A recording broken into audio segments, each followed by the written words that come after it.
Okay, so as I just said, before we start with the reactions of alkanes, we'll sort of go through this concept called fractional distillation of crude oil. इसकी आप heading दे दें, इसके बाद we'll do the reactions of alkanes, which is like combustion, chlorination, and cracking, etc. So fractional distillation of crude oil.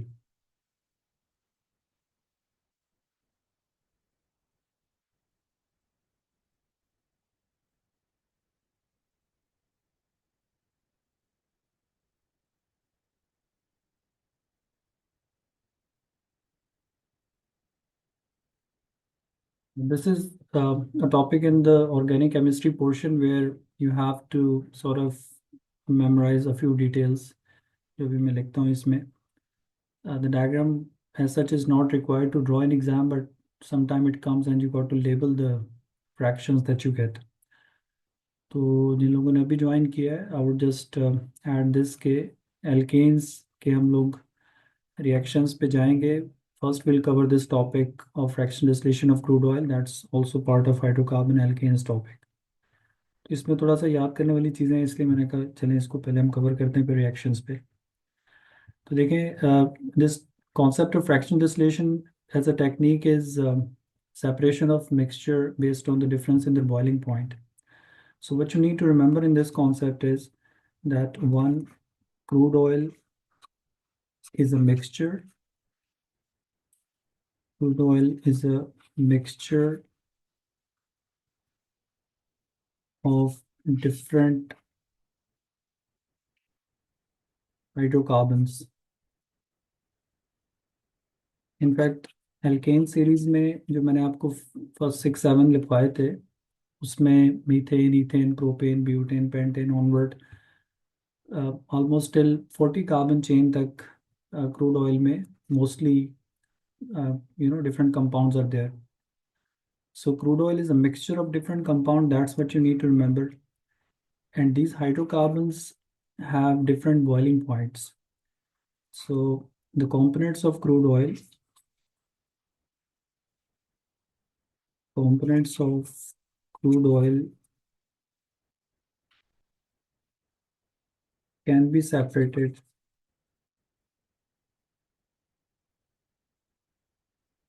due to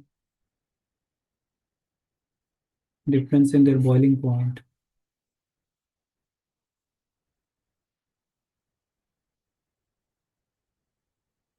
And when you separate a mixture based on the difference in their boiling point, then the technique used is called fractional distillation. So what I said as such in the start के in this topic you're supposed to memorize a few things, इसलिए मैंने सोचा पहले ये topic हम कर लेते हैं, इसके बाद we'll go to the reactions of alkanes. One, you need to remember that crude oil is a mixture of different types of hydrocarbons, typically ranging from C1 to C40.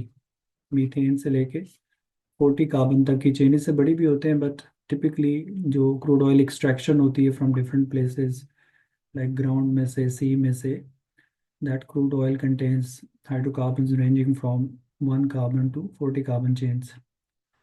And the components of crude oil can be separated by using fractional distillation technique, which is based on the difference in the boiling point of the components. ठीक है, हमने separation technique में पढ़ी थी fractional distillation, तो उसको use करके फिर ये components इसके separate हो जाते हैं.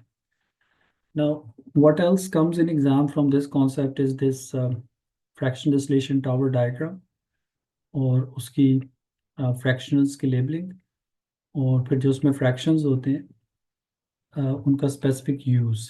ठीक है, तो जिन लोगों ने अभी ज्वाइन किया है, I am recording this lesson also, तो आप लोग कोशिश करें साथ साथ लिखें, otherwise I will post the recording in the group later, उससे आप अपने नोट्स पूरे कर सकते हैं बाद में भी. So this fractional distillation tower that is used in industry, it's a huge structure. In fact, oil refineries जो होती हैं उनमें सबसे इम्पोर्टेंट काम ही ये fractional distillation of crude oil हो रहा होता है. तो इसको मैं आउटलाइन ड्रॉ करता हूँ पेपर में. You don't get to draw this diagram, but some time they give you this towers diagram और वो इसके फ्रैक्शंस आपको लेबल करने के लिए बोलते हैं और उसके उनके यूजेस भी पूछते हैं। तो अभी आप इसको मेरे साथ ड्रॉ कर ले, उसके बाद फिर मैं इसको एक्सप्लेन करता हूँ। इजी डायग्राम टॉपिक है।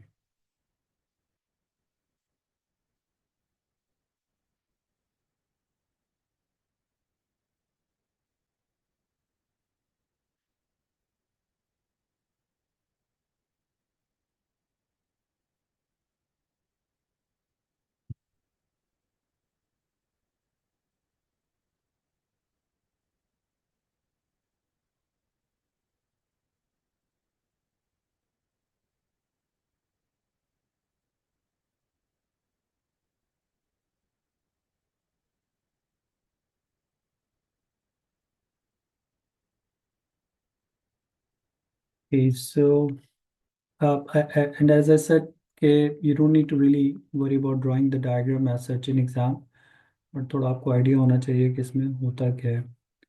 So these are all the different chambers or fractions where crude oil is passed through a range of temperature. जैसे फ्रैक्शनल डिस्टिलेशन फ्लास्क में टेम्परेचर चेंज होता है because of the fractionating column. तो यहाँ भी the crude oil is send in. आप जो crude oil है उसको टावर के अंदर सेंड करते हैं।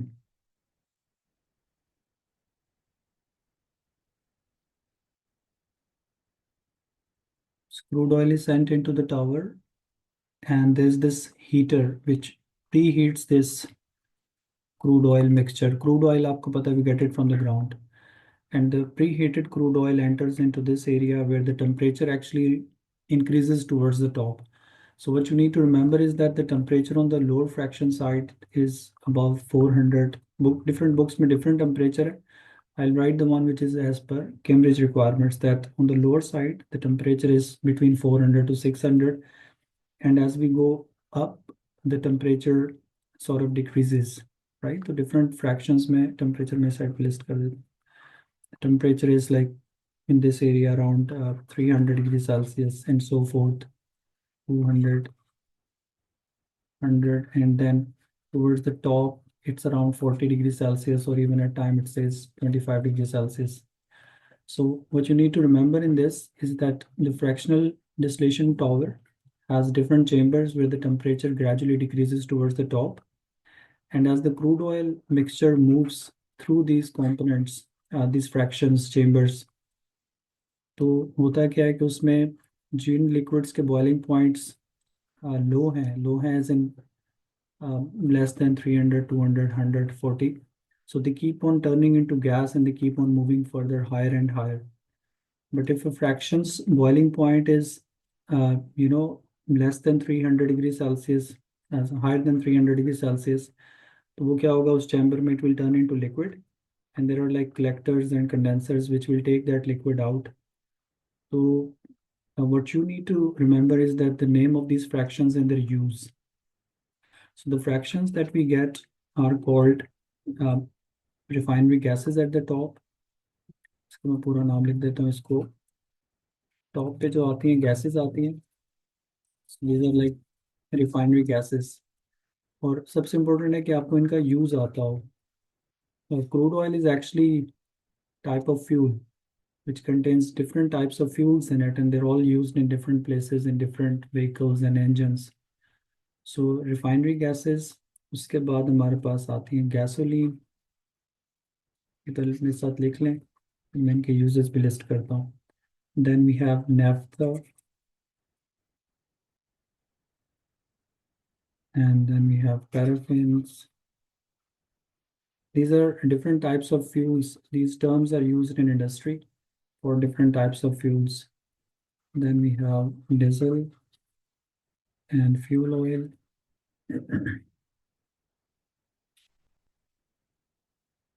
और उसके बाद एक चेंबर मैंने इसमें मिस किया, अगर आप लोग ऐड कर लें इस पे।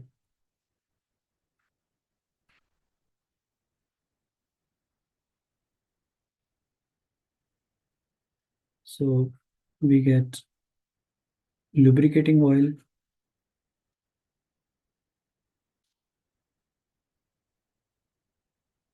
and then at the end we get bitumen. So the use of these fractions that we are getting at different temperatures is again is they're like all used as fuel.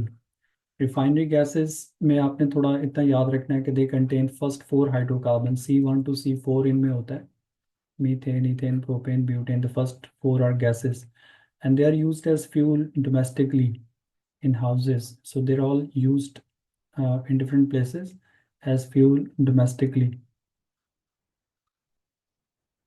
घरों में gases हम use करते हैं stove gas और सारा.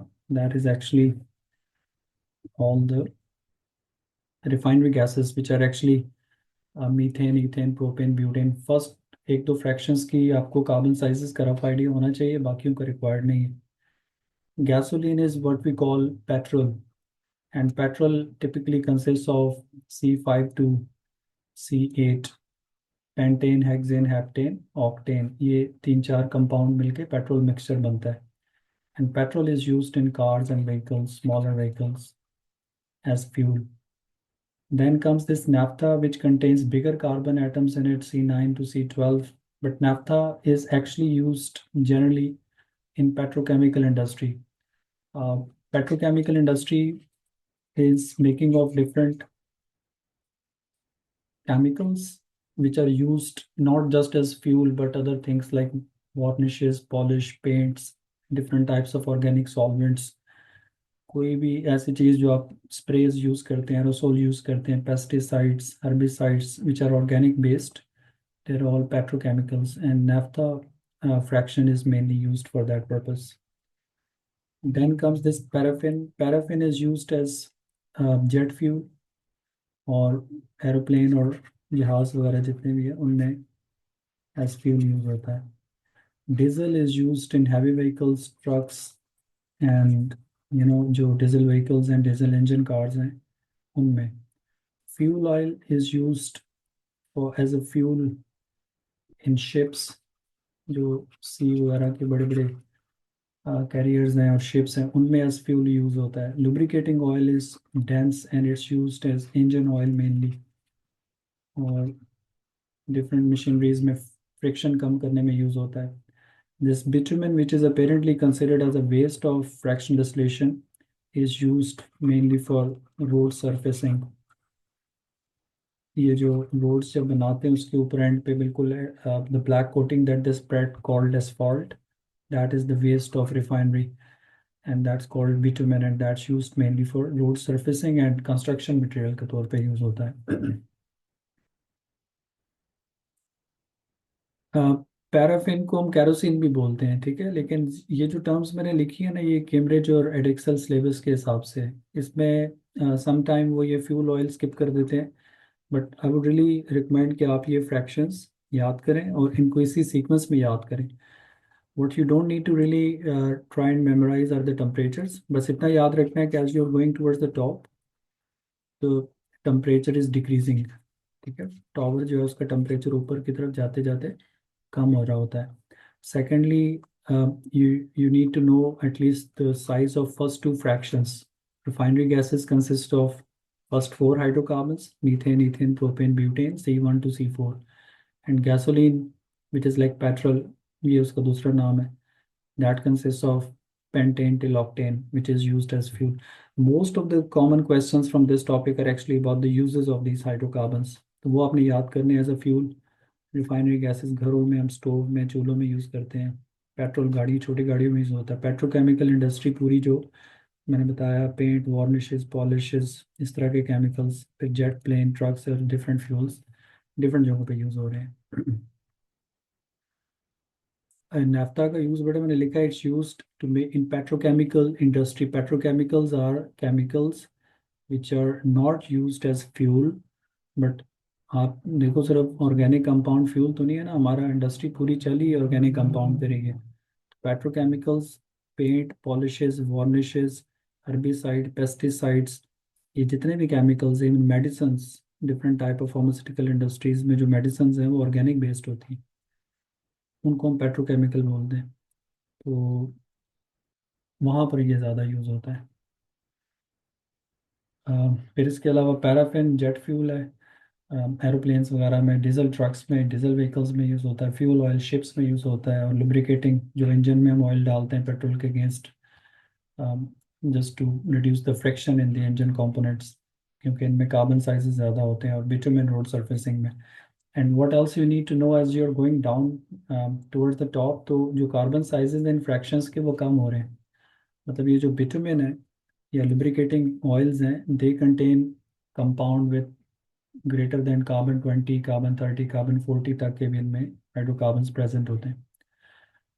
तो fractional distillation of crude oil में जो मेन कॉन्सेप्ट है ऊपर याद करना है जो आपको, that crude oil is a mixture which can be separated because of the difference in the boiling points of the fractions, and the technique used is called fractional distillation.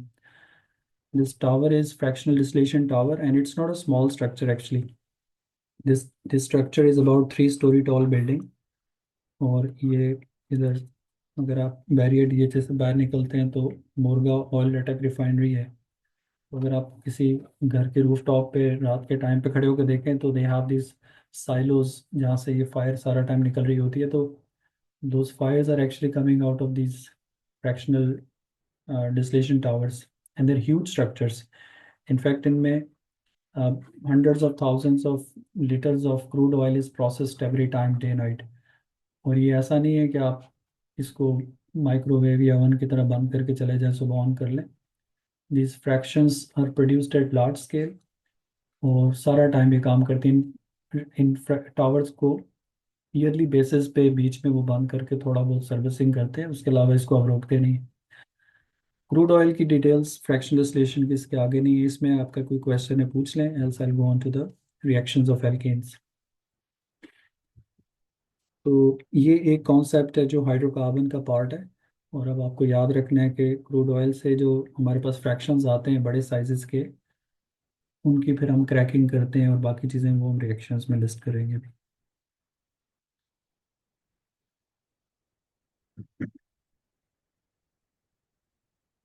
Okay, then let's move on to the reactions of alkanes here, जो कल मैंने board पे list किए थे class में।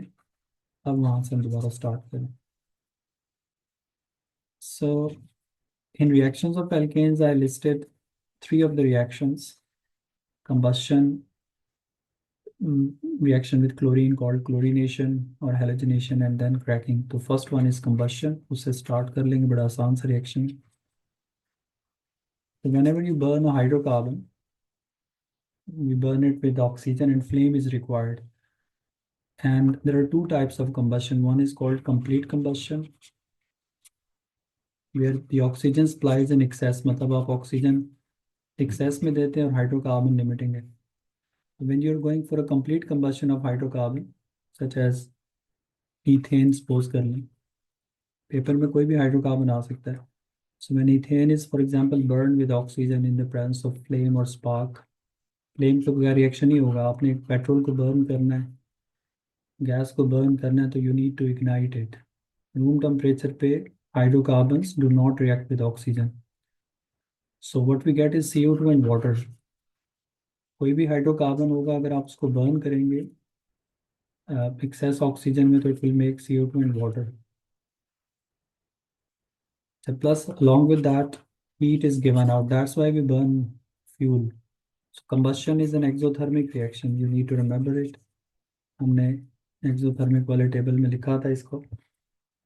Combustion is an exothermic reaction, and that's the only thing good about this reaction. Otherwise, CO2 water are useless. In fact, हमें उसका कोई फायदा नहीं है। When you balance this equation, we'll put 2 with this, और hydrogen के लिए आप 3 लगा दें।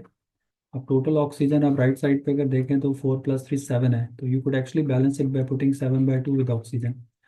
Combustion equation is one of the few equations which you could actually balance in fractions for oxygen. ठीक है ना, 7/2 means 3.5 oxygen, 3.5 oxygen molecules mean 7 oxygen atoms. तो ये this is, I repeat, one of the few equations which you can balance in fractions. लेकिन अगर आप fraction से uncomfortable हो, फिर पूरी इक्वेशन को 2 से मल्टीप्लाई कर दें, that will make 2 for ethane, 7 for oxygen, 4 for CO2 and 6 for water. This is perfectly fine. अच्छा, उसके बाद आपको फर्स्ट 4 हाइड्रोकार्बन 8 कार्बन तक स्टेट सिंबल्स भी याद रखने हैं. So ethane is gas, oxygen at room temperature is gas, CO2 is gas, and water formed initially as gas room temperature पे लेके आएंगे तो वाटर लिक्विड बन जाएगा. बट जब आप गैस बर्न करते हैं स्टोव में तो water is being formed but it's not turned into liquid, क्योंकि हीट बहुत होती है तो वो वेपर्स में चेंज हो रहा होता है. सो this is like complete combustion of any hydrocarbon. But if it's incomplete combustion, incomplete combustion is where your oxygen supply is limited, not in excess. तो उधर फिर क्या होता है कि we get CO, like we get water but beside water we get carbon monoxide instead. So suppose if I was burning same ethane and oxygen but we gave it less oxygen supply, so this would lead to formation of carbon monoxide instead now and water. And this one also gives out heat, but this is less than complete exothermic reaction. So the heat produced is less in complete combustion. इस equation को आप balance करोगे तो इनको 2 here, water के साथ फिर 3, total oxygen right hand side पे अब बन रहा है 5, 3 + 2 5, तो you could actually balance it by 5/2. Now you could see that in the second equation the number of mole of oxygen have become less. मतलब इसमें 1 मोल के अगेंस्ट ऑक्सीजन के 2.5 मोल्स हैं, ऊपर उसके 1 के अगेंस्ट ऑक्सीजन 3.5 था. So this is the reason we call it incomplete combustion और limited oxygen supply. एक ही बात है, ठीक है ना, कभी ये भी लिखा होगा limited O2 supply. तो जब पेपर में आपको combustion equation आएगी तो it would always mention which conditions are being given, is it complete or incomplete. So the major difference between the two is this carbon dioxide here and carbon monoxide here. Carbon monoxide की आपको 2-3 properties इधर याद रखनी है, physical properties. तो carbon monoxide is colourless, odourless and poisonous gas.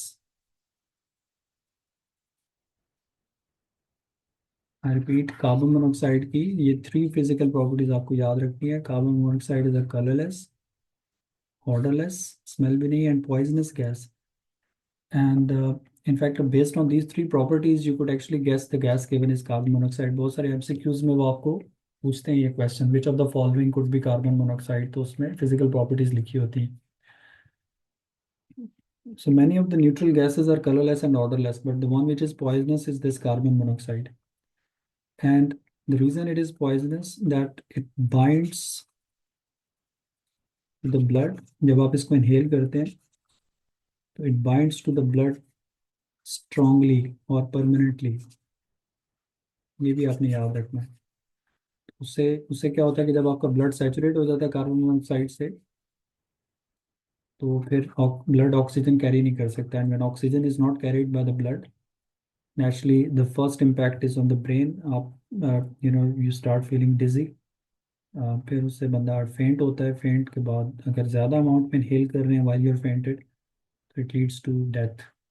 It's it's one very common cause of death in fact among people. जो लोग winters में क्लोज्ड एरियाज में कोल बर्न करते हैं, जो हमारे हिली एरियाज हैं वहाँ पर बहुत टाइम क्या होता है, लोग विंटर्स की वजह से, आइस स्नो की वजह से रूम्स बंद करके जब आप कोल बर्न करते हैं, वुड या गैस, तो थोड़ी देर बाद कार्बन मोनोऑक्साइड बनती है. You don't notice it actually. तो बहुत सारे लोगों की जो डेथ की कॉज है वो कार्बन मोनोऑक्साइड टॉक्सिकेशन है. तो ये पॉइंट्स आपने कार्बन मोनोऑक्साइड के याद रखने हैं. Combustion of alkane or any hydrocarbon would lead to formation of CO2 if it's complete combustion. Incomplete में कार्बन मोनोऑक्साइड बनेगा. The difference between the two is that both are exothermic, but incomplete combustion is less exothermic than complete combustion, क्योंकि इसमें जो CO2 के bonds हैं वो ज़्यादा heat release करते हैं compare to carbon monoxide bonds. उसमें ज़ाहिर है फिर हीट भी कम प्रोड्यूस हो रही है. अब that was just the first reaction of alkenes. इसमें अगर किसी का कोई डाउट है, क्वेश्चन है, you can text and I'll respond to that.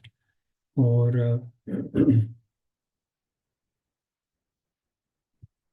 अच्छा, उसके बाद फिर आ जाएगा नेक्स्ट रिएक्शंस ऑफ एल्केन्स में, रियली इंपॉर्टेंट रिएक्शन क्लोरीनेशन। तो उस पे आते हैं नेक्स्ट। इसको मैं नेक्स्ट पेज पे लिख रहा हूँ। Second reaction of alkanes is chlorination. अच्छा, इसको हम जनरली कहते हैं halogenation. Like any group 7 element could actually react with a hydrocarbon. Halogenation, but when that halogen is chlorine, so we call it chlorination as well. And the general chemistry name for this reaction is substitution reaction. Substitution. तो इस reaction के दो तीन नाम हैं. Substitution reactions are where one atom is replaced by another atom. And we also call it halogenation where the replacing atom is halogen. And if that atom is chlorine, we call it chlorination. ठीक है, तो specifically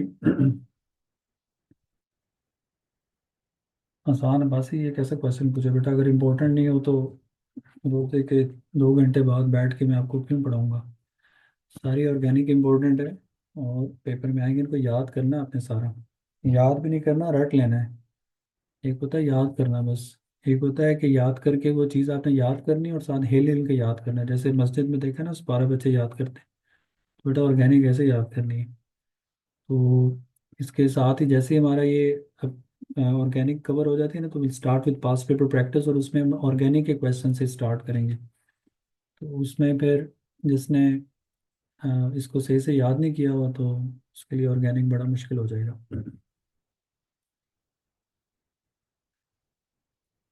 हमने कुछ नहीं किया अभी तो। अच्छा देखें, क्लोरीनेशन और substitution is like reaction where one, it's like, मैं इसको लिख देता हूँ कि it's reaction in which one atom is replaced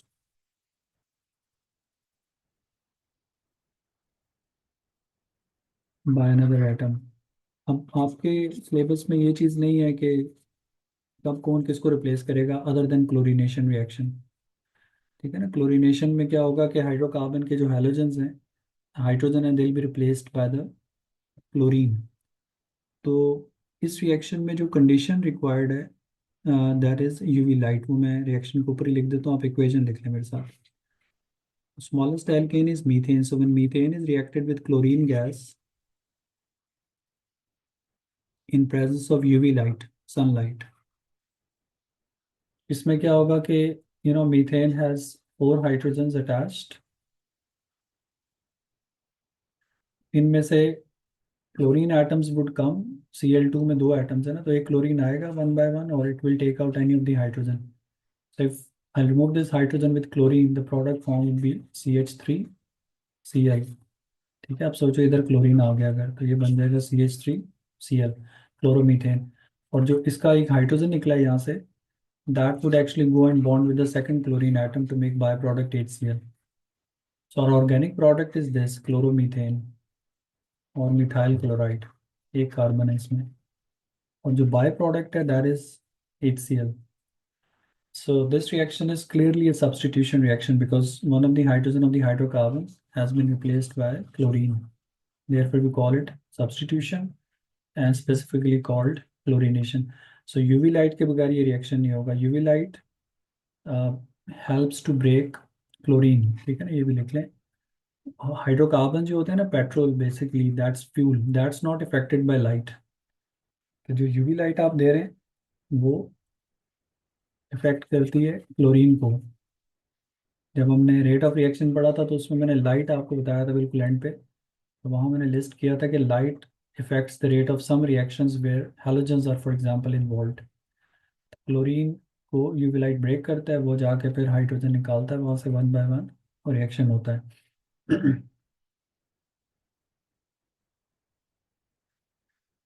okay. जी बेटा, वही मैं पॉइंट आउट किया अभी हमने रेट ऑफ रिएक्शन में जब पढ़ा था लाइट एज अ फैक्टर, तो वहाँ भी मैंने कुछ लिखे थे chemicals which are light sensitive. तो उसमें एक हैलोजेंस हैं, ग्रुप 7 एलिमेंट्स, फिर अमोनियम सॉल्ट और सिल्वर सॉल्ट्स होते हैं, ये लाइट सेंसिटिव है।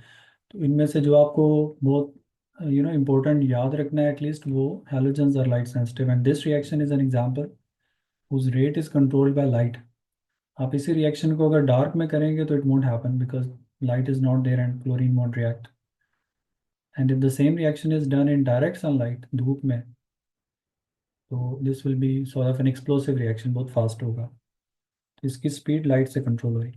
अच्छा, ये रिएक्शन इधर ब्रेक नहीं लगती इसकी, ये जब तक इसके सारे हाइड्रोजन निकलते नहीं है क्लोरीन को चैन नहीं आएगा, ये रिएक्शन आगे चलेगा. अभी इसकी बाकी इक्वेशन लिखेंगे मेरे पास. सो CH3Cl reacts with more chlorine. That makes it, एक हाइड्रोजन कम करते जाना आपने, एक क्लोरीन ऐड करते जाना. कार्बन के ऊपर 4 बॉन्ड्स पूरे होने मस्त हैं. तो CH2Cl2, दिस इज डाइक्लोरोमीथेन. ठीक है ना, अब इसमें 2 क्लोरीन आ गए, डाइक्लोरोमीथेन.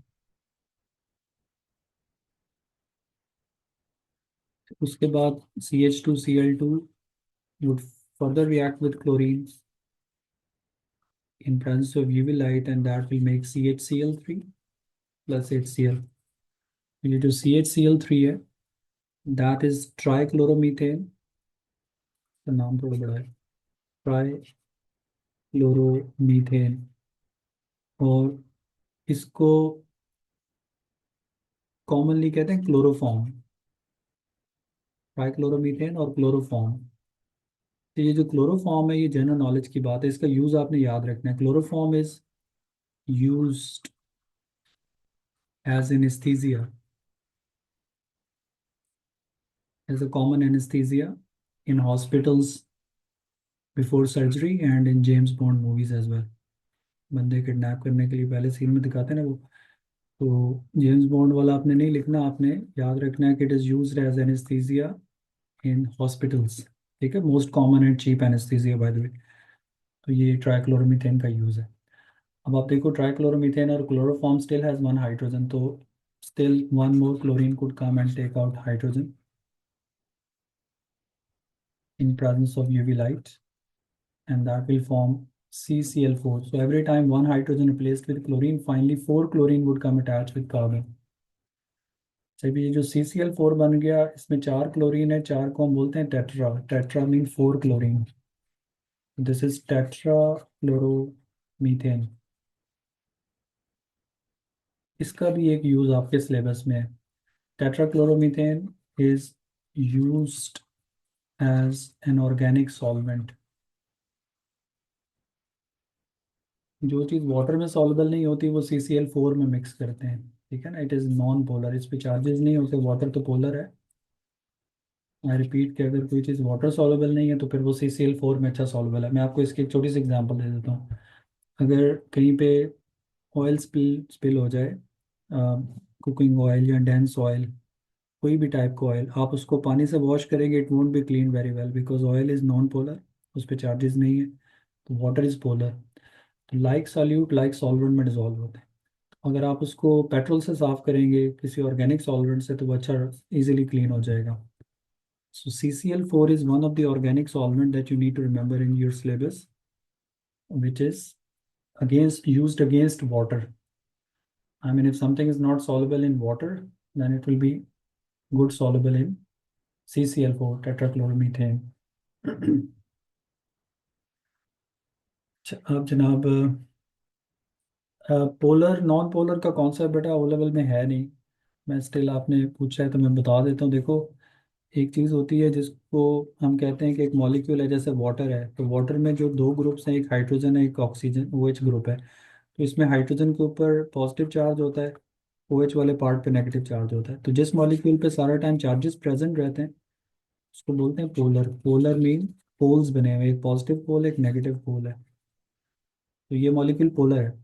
अब अगर कोई और मॉलिक्यूल आप इसमें मिक्स करोगे ना जिस पे पोलैरिटी है, जैसे सपोज HCl है, वो भी पॉजिटिव नेगेटिव है, तो वो इसमें बड़ा अच्छा हैप्पी होकर मिक्स हो जाएगा.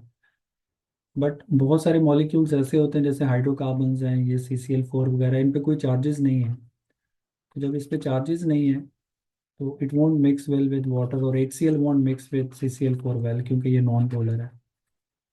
आपने लाइक सॉल्यूट लाइक सॉल्वेंट का कॉन्सेप्ट याद रखना है, बिकॉज पोलैरिटी का कॉन्सेप्ट ओ लेवल में है नहीं. तो बस इतना याद रखें कि water is polar substance and many things dissolve in water because they carry charges.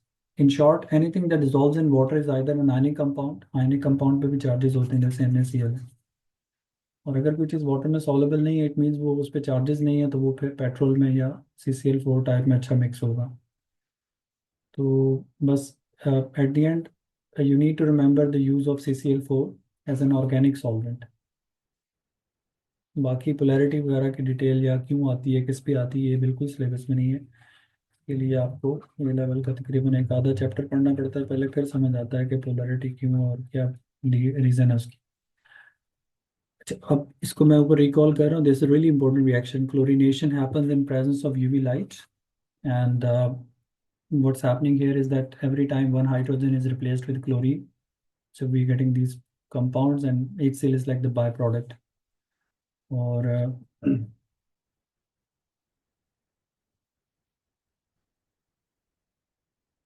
Industry में CCl4 को यूज़ करने का बड़ा सिंपल तरीका है. हर एक इंडस्ट्री में एसिड यूज़ होता है, और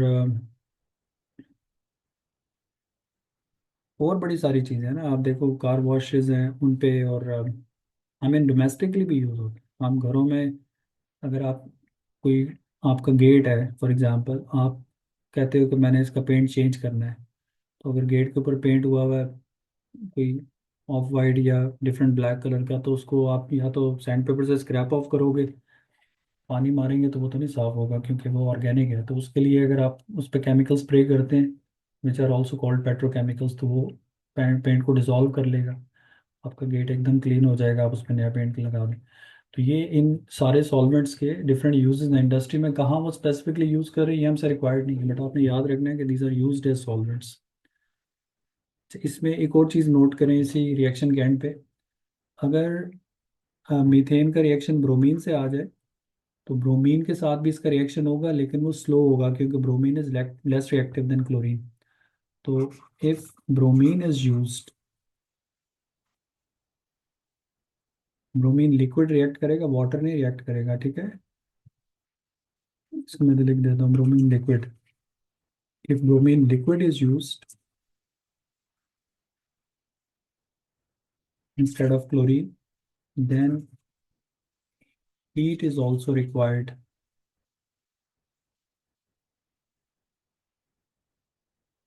beside UV light. अगर आप ब्रोमीन का रिएक्शन कराएंगे, तो because bromine is less reactive than chlorine, तो फिर आपको साथ हीट भी करना पड़ेगा. बट रिमेंबर, ब्रोमीन लिक्विड और ब्रोमीन वाटर में बड़ा फ़र्क है. Alkanes do not react with bromine water, हम आगे एल्केन्स में पढ़ेंगे. बट ब्रोमीन वाटर और ब्रोमीन लिक्विड में फ़र्क क्या है कि bromine liquid is pure bromine without water, और जो ब्रोमीन वाटर होता है, इसको हम एक्विस लिखते हैं, इसको हम ब्रोमीन वाटर भी बोलते हैं. इसमें से जो ब्रोमीन लिक्विड है that could react with alkane as well, ये एल्कीन से भी रिएक्ट करता है. लेकिन जो ब्रोमीन वाटर है, this does not react with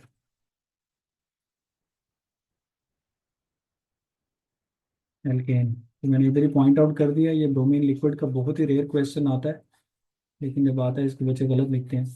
I think bromine water जब रिएक्ट नहीं करता एल्केन से, तो शायद ब्रोमीन लिक्विड भी नहीं करता.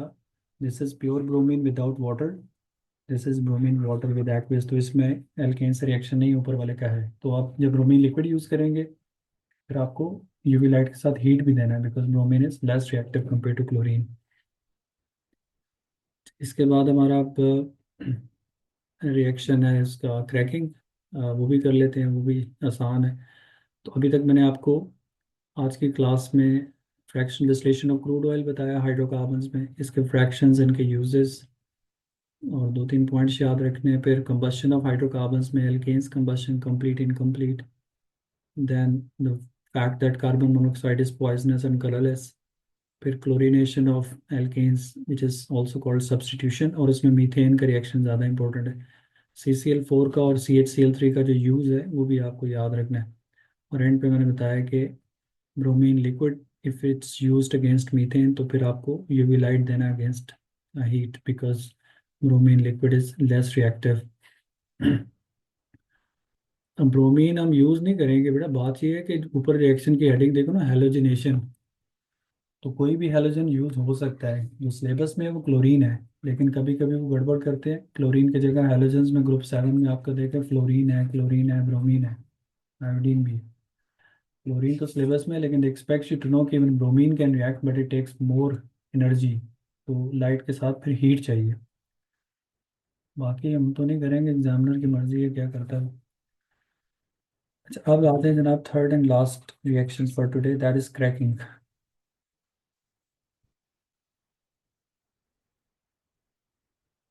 Cracking is really important. Cracking भी इंडस्ट्रियल स्केल प्रोसेस है। जो ऑयल रिफाइनरीज हैं उसमें एक तो फ्रैक्शनल डिस्टिलेशन होती है क्रूड ऑयल की, जो मैंने ऊपर एक्सप्लेन की, फिर होती है क्रैकिंग। जो क्रैकिंग है उसमें क्या होता है, इसकी डेफिनेशन में स्टार्ट में लिख देता हूँ। क्रैकिंग मतलब breaking down. So cracking is process in which large hydrocarbon, जिसमें कार्बन बहुत ज़्यादा होते हैं, large hydrocarbon is converted or broken down into converted into smaller hydrocarbon,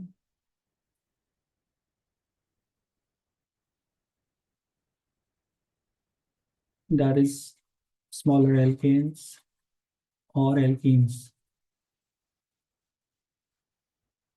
ठीक है, तो as a definition, cracking is process where hydrocarbon is cracked broken down into smaller hydrocarbons. और इसकी रीजन क्या होती है, इधर ही लिख लें वो भी। तो the smaller hydrocarbons like which are of greater economic value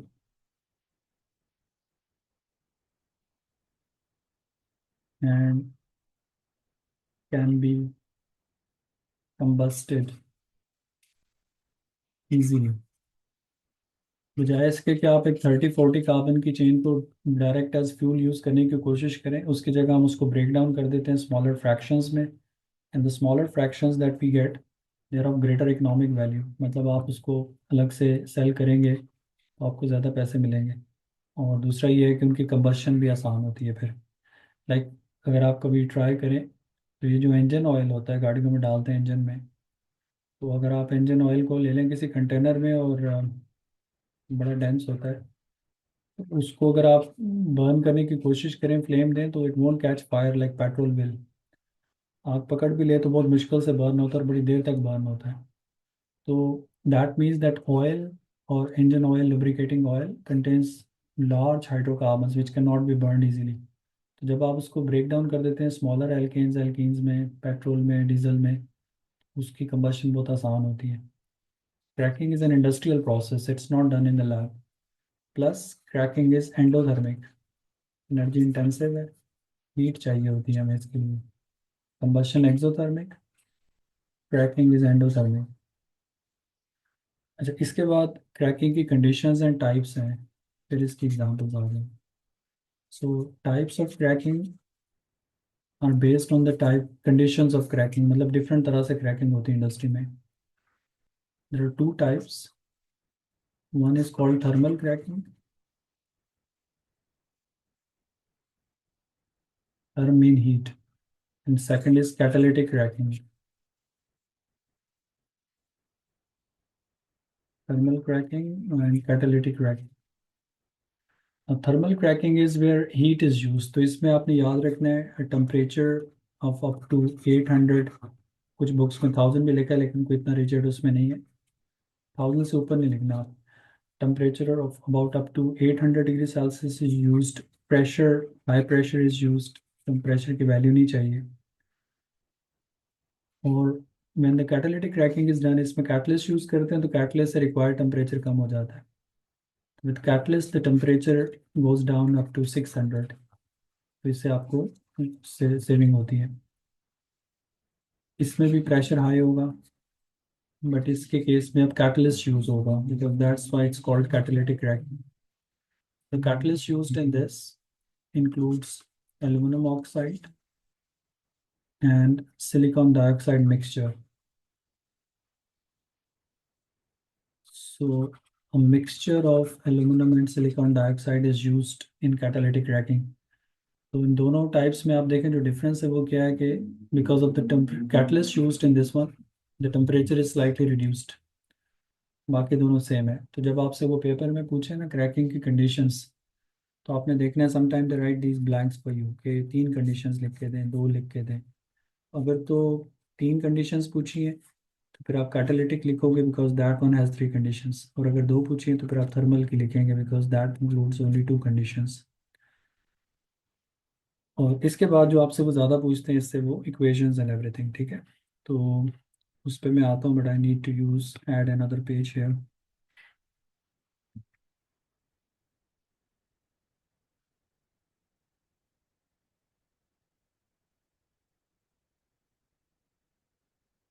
अब जनाब ये पेज आ रहा है ऊपर इधर, ठीक है। आई होप आप लोगों ने लिख लिया। अब आ जाएंगे क्रैकिंग के एग्जाम्पल पे।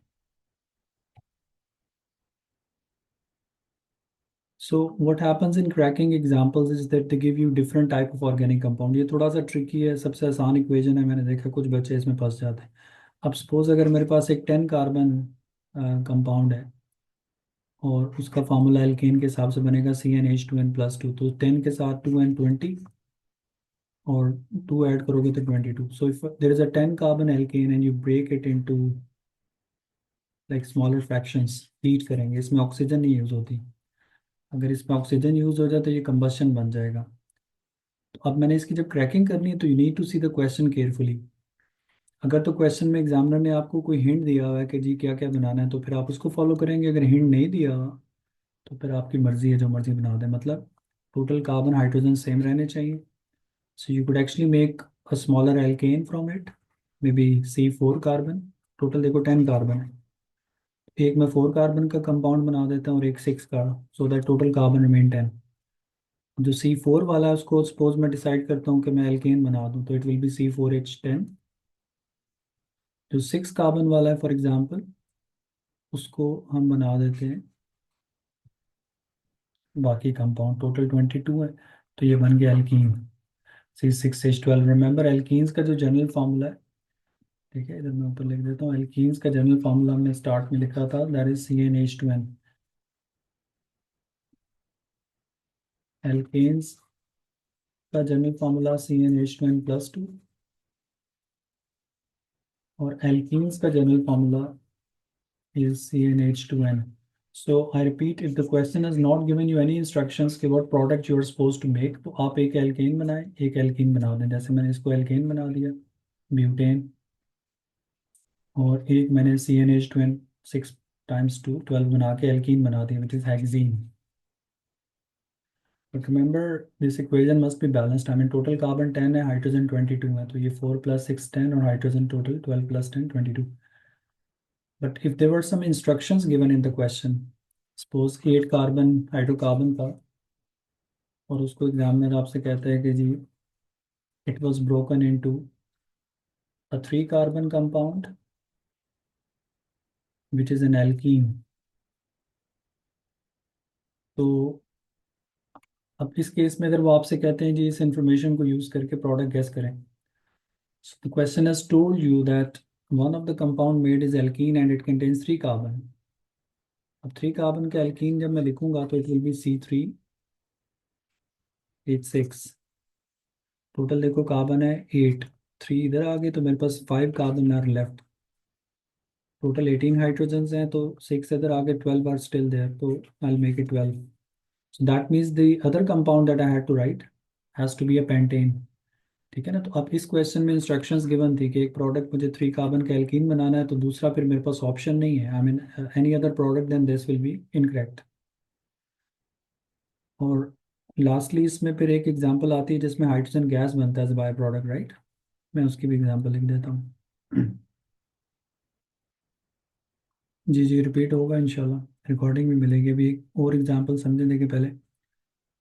अगर आपको क्वेश्चन में एग्जामिनर ये लिख के दे दे कि एक 10 कार्बन या 12 कार्बन कंपाउंड है एल्केन C12H26, और इसकी हमने क्रैकिंग की और इसमें 2 प्रोडक्ट बने और साथ उसने दिखाया हुआ है कि hydrogen gas is also formed as a by product H2। इसमें आपने याद रखना है कि हाइड्रोजन गैस इज, इसको मैं तो लिख देता हूँ, आप नोट करें, साथ साथ मैं इसको रिपीट करूंगा, सब लोग लिख लें पहले। Hydrogen gas is by product of cracking and it is formed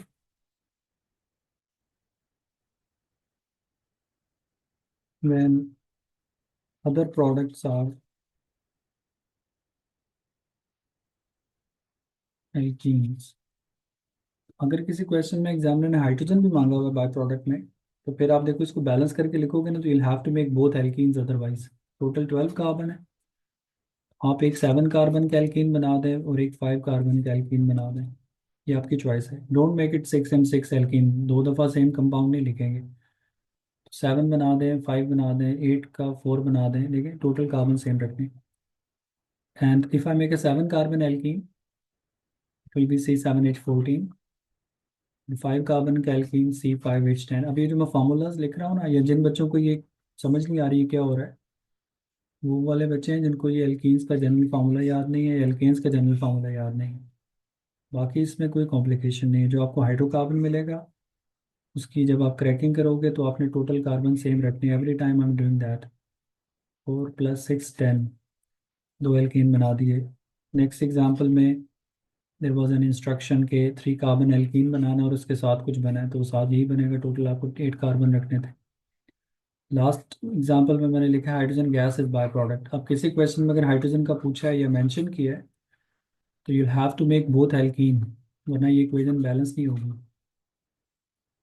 तो ये जो दोनों बने इधर, वो एल्कीन है based on this general formula CnH2n।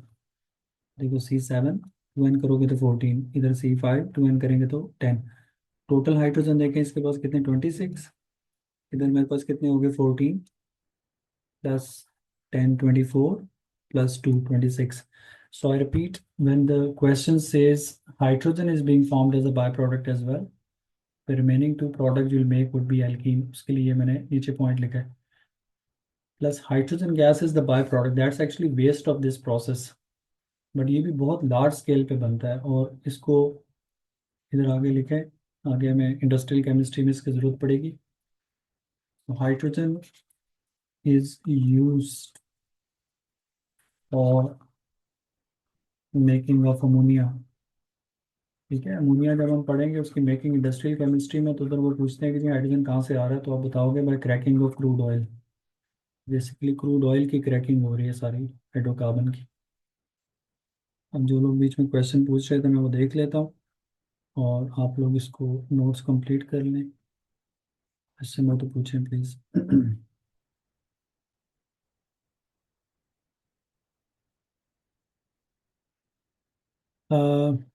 देखिए, ये बड़ा सारा क्वेश्चन जो क्रैकिंग वाला टॉपिक है ना, इसमें जब क्वेश्चन आता है तो क्लियरली क्वेश्चन में बताया होता है, आपको इंस्ट्रक्शंस मिलती हैं कि आपने कौन से प्रोडक्ट बनाने हैं। ठीक है ना, आई मीन जैसे सेकंड एग्जांपल में और थर्ड एग्जांपल में मैंने इंस्ट्रक्शन बेस्ड एग्जांपल लिखी है। इसमें भी इंस्ट्रक्शन, इसमें इंस्ट्रक्शन क्या थी कि हाइड्रोजन वाज गिवन, तो बाकी दोनों एल्कीन बनेंगे।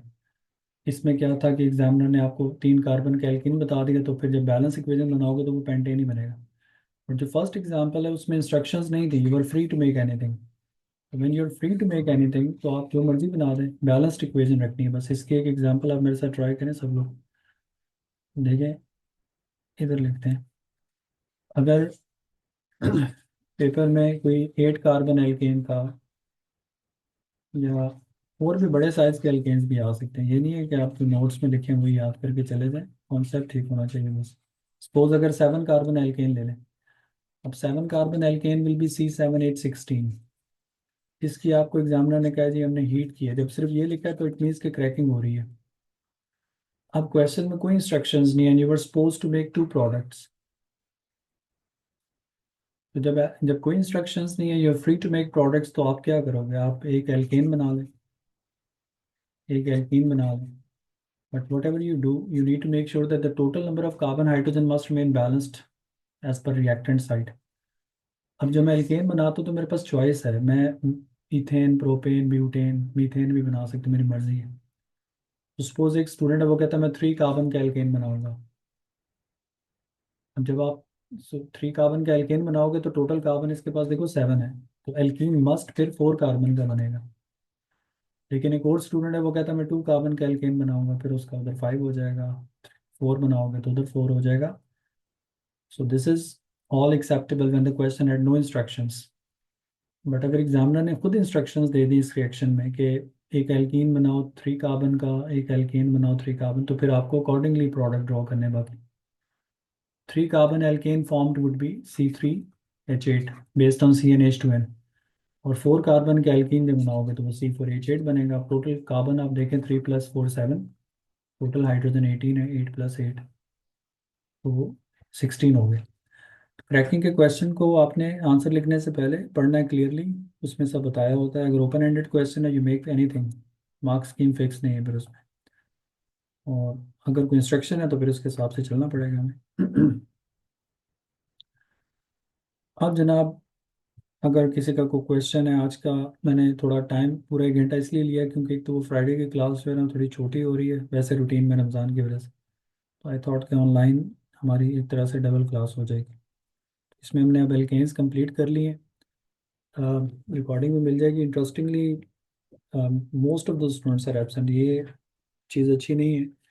रिकॉर्डिंग हो रही है, मैं शेयर करूंगा, लेकिन अब एक छोटी सी बात मैं बता दूं, जो बच्चे फॉर एग्जांपल आज की क्लास को कैचअप नहीं करेंगे ना, वो आप देखेंगे आगे ऑर्गेनिक में मसले में रहेंगे।